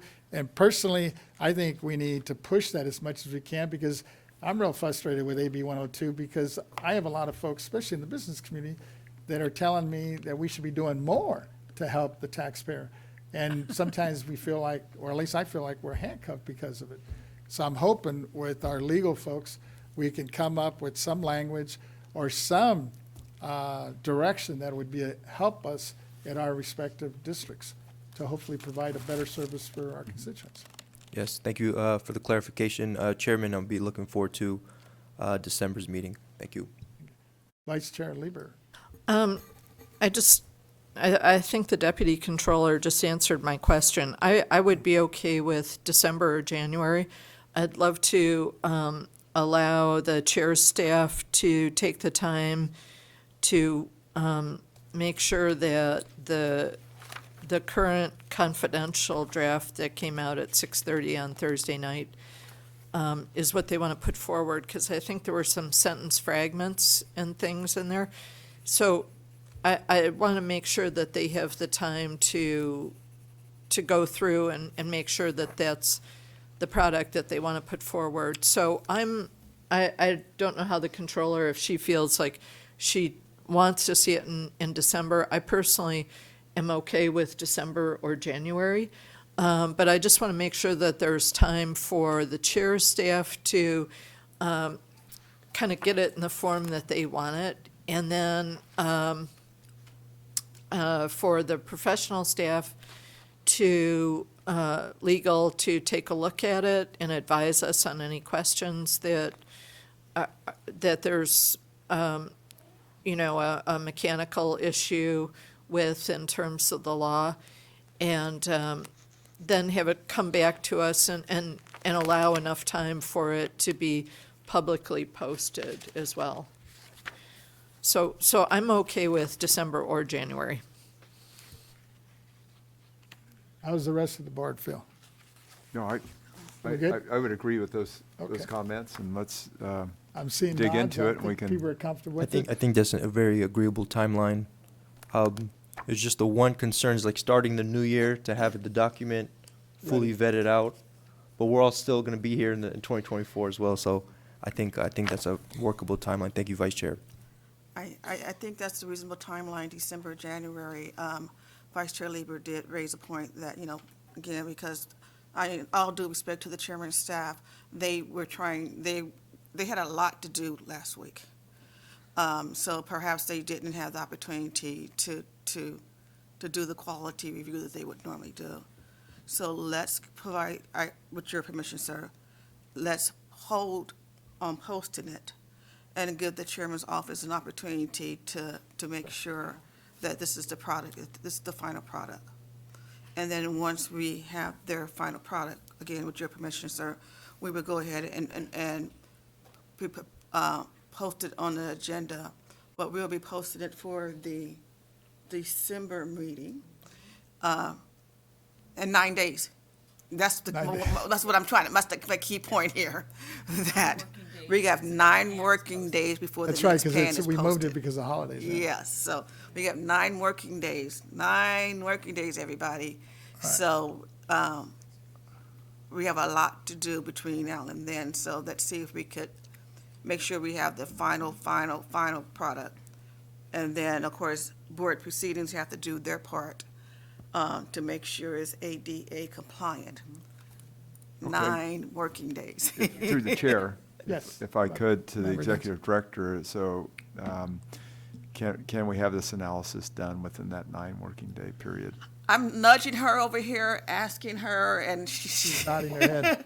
she's not going to be able to complete the analysis in 9 working days. I thought she was Superwoman. What happened? I thought she was Superwoman too, but she is rank and file, and she has other commitments that she has to do with her workload.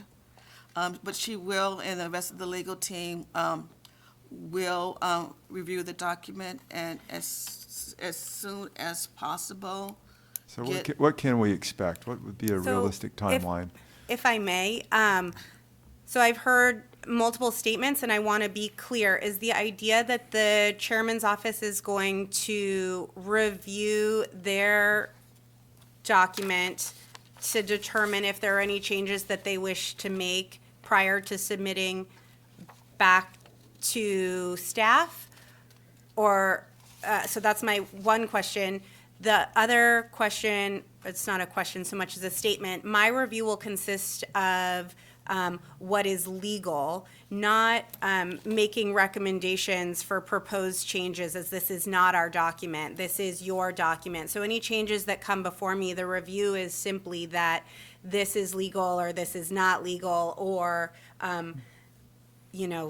lawyers enjoy saying it depends. So I would say that those are the caveats there, but I want to be clear that I'm not recommending language. I'm doing a legal analysis in that realm, or our staff is, I should say. That's what we're understood used by to our in office. the legislature, Yes. is that we get a ledge analysis of Right. every bill that moves through. And that's kind of what I'm, if you could provide that, that would be helpful. If the executive director, if that is, if that's the direction, the consensus of the board and the direction that comes down, we'll do our best to do that. And Vice Chair, I guess, wants to weigh in at the end here. I'm wondering now, as we're talking about it, and there's 9 days left, if we want to get it sufficiently and ADA compliantly posted, and I wonder if it might be better to have it for January. I know that there is an enormous workload on the part of staff, not on the part of the board, for the December meeting, and I do want the chair's office to be able to have a cut on it, because I know that they were very much, going through meetings and still doing drafting, at night on Thursday. Certainly, I would also just note that similar to this month's meeting, it is following somewhat earlier than normal, that the December meeting is also going to have a shorter timeline given the holidays that occur in November and December, and so factoring that in as well. In addition to state assessed appeals. So I understand, I'm sorry, Yvette Stowers. No, go ahead. I understand the desire, especially from the Controller's Office, to have this action taken up in December. I get that.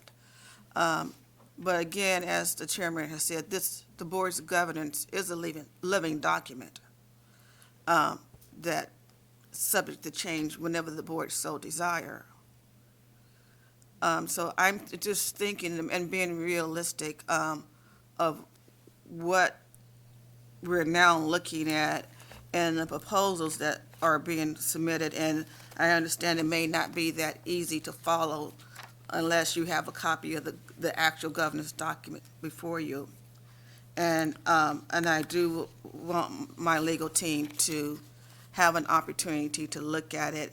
And if there are any concerns, and I can't say that they are right now, but if there are any concerns, I do want them to be able to flush those out and share with the entire board. So in a long way of saying, I think to be realistically, this is something that we probably should take up in January. Again, it's a living document. Deputy Controller. go I ahead. understand. Thank you, Chairman. Thank you for the clarification. Are we comfortable with at least bringing it back in December, just in case any of the members have any additions that they want to make? And then as we go through the process, we can maybe check in December and then move towards more of a final lap in January? Even if we just do a quick check and be like, hey, this is the progress. I don't think there's a problem to have it posted. It's kind of like an update where Yes. we're at. Yes, Yeah. just as we work If through this people are good process. with it. Because this way, hopefully, you folks have a chance to look through it and come up with any suggestions, and we could keep adding to it, and then hopefully make the final decision in January. I'm comfortable with that. Yeah, so it'd be like phase one in December, and then hopefully the final in January. Chair, Yes, Mr. Schaefer.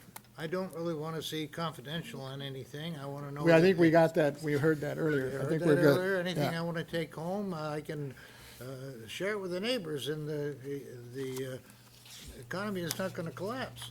And also, I want the staff to know that when something comes out from your office, signed chairman, that doesn't mean we're all in agreement with it. We may not really understand it. We may be fighting among ourselves, as you could see, we couldn't even get a quorum today. I just don't want the chair's pen to be scaring the bejesus out of people that he writes to. If I may, Go ahead. we're currently talking about the governance policy, and so my recommendation is that we Stay focused on stay that focused issue. on the governance policy at this time. Okay, I want you to know that we're all interested in trying to do a good job up here, and That's evident, That's sir. well noted. I want Yes. to moderate what we impose upon our staff and our audience, and what we impose upon ourselves, too. We have to take better care of ourselves, all right? Thank you. Okay, so anything else on the governance before we move on? I think, Good discussion. Thank you. No, I think we're moving hopefully in the right direction here. With that, I'm looking at, I guess it's 12:26. Yes, well, I was just going to say, how about we call for public comment if anybody wants Yes. to make a comment based on this discussion. I don't have anything in writing received from anyone, and I don't have anyone in the audience who'd like a public comment, so let me go to the line. AT&T moderator, is there anyone on the line who'd like to make a public comment regarding this item? For comments by phone, press 10, please.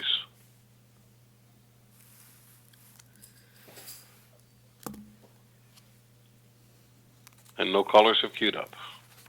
Thank you, moderator. So for the record, we're going to move it to, I'm going to put it on the December calendar for a check-in A check-in. and possibly, or whatever, discussion at that point for the January, Exactly. for the record. And the chair's office is going to, We'll take another look at it again and make sure it's our final product so the Okay. legal could take a look at it. And then I encourage members as well, as they're looking at the document, and if they have other suggestions they might want to add, to submit those as well. I agree, Chairman, and I concur with Senator Gaines having similar to a legislative analysis, having that type of legal analysis would be very, very helpful. Thank you. And again, to avoid Bagley-Keene violations, please make sure that you submit your comments to board proceedings as opposed to, Everybody, yes, yes. thank you. With that, I think we're good, and I think we ran over a little bit on your lunch here, but, yeah, it's okay. so I have 12:28 according to this new clock here. 1 hour. So we do need an hour, I'm assuming. Okay, I'm looking at staff Yes. nodding their heads. Yes. So, I'm sorry, speakers are scheduled to come back at when? Do we have a set time for them, do we know? I don't know. I don't know, but I I haven't believe been your office informed. has indicated 1 o'clock. 1 o'clock. Unfortunately, sir, my rank and file employees are, How close can we get to it? What if we said like 1:15? they have to have an hour lunch by okay. by law. We have no choice then. So 1:28, we'll reconvene. Thank you. Thank you, sir.